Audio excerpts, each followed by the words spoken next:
On Women is a title I read too often and dread to read no less.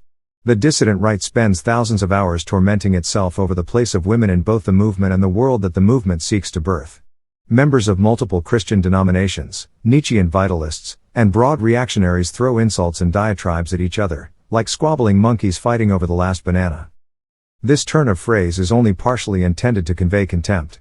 In a starving society of lesser primates, the last banana is key, the almighty, the alpha, and the omega. Among men, women, specifically, the romantic possession thereof, is akin to this last banana. Within the dissident right, this motivation is further elevated by the scarcity of right-orientated potential spouses. Within the confluence of disagreeableness, autism, and disregard for social pressure, how many women are counted? Too few, alas, but that is also their brilliance. These traits I have mentioned are intensely masculine, the female sex is made to complement them, not provide their mirror, except in contrast. Ergo, there are few dissident women, and dissident women are therefore valuable by scarcity. On the other hand, I am not wanting for contempt. We should not delude ourselves as to the rank of this debate. It is, I believe, the dullest discourse on the dissident right. We endlessly lampoon the gentler sex, demeaning them for, well, everything. All the iniquities of modern life seem to be the fault of women, and women seem to be, in a twist of ironic justice, more affected by them. Dating? Women's fault. Immigration?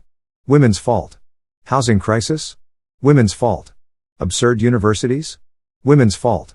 I exaggerate, but there are thinkers in the dissident right who appear genuinely capable of contorting their thoughts so that the female sex is to blame for everything.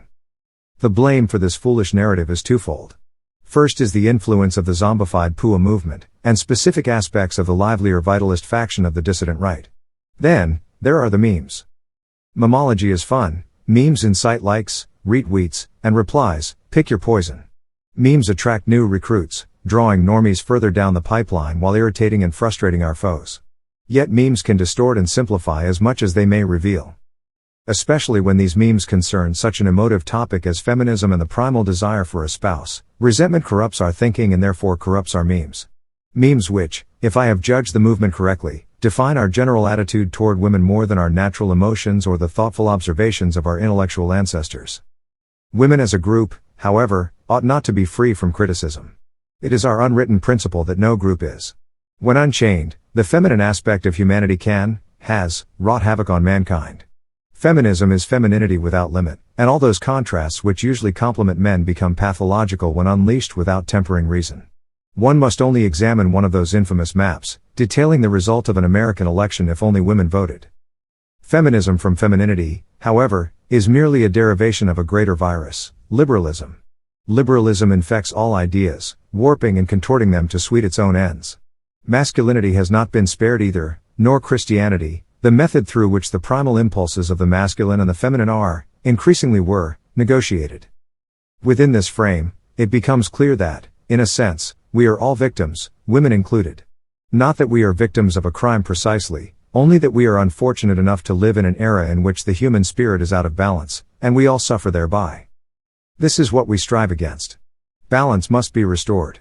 It is iniquitous that a people should be so downtrodden that they dare not defend their homeland. It is unjust that people may not speak their minds. It is wicked that the sexual impulse is left unfettered while the violent impulse is restrained so tightly. It is worse that these false standards apply so unevenly to the invasive ethnic groups implanted with our states relative to ourselves. Our plan, as it hardens, is therefore to forge another state, a microbiome of harmony in a chaotic and unrighteous world. The dispute over the place of women in a just society is, therefore, partly in preparation for this eventuality. Broadly, I see two schools of thought emerging, the Greek school and the Germanic school. These do not denote contemporary origin. I am merely comparing the cultural differences in these ancient societies to our ideological differences today. Most ancient Greek states confined women to the home. They were unable to own land or inherit. Sparta was the obvious exception, yet the world is not built on exceptions. By contrast, Germanic societies were usually less restrictive.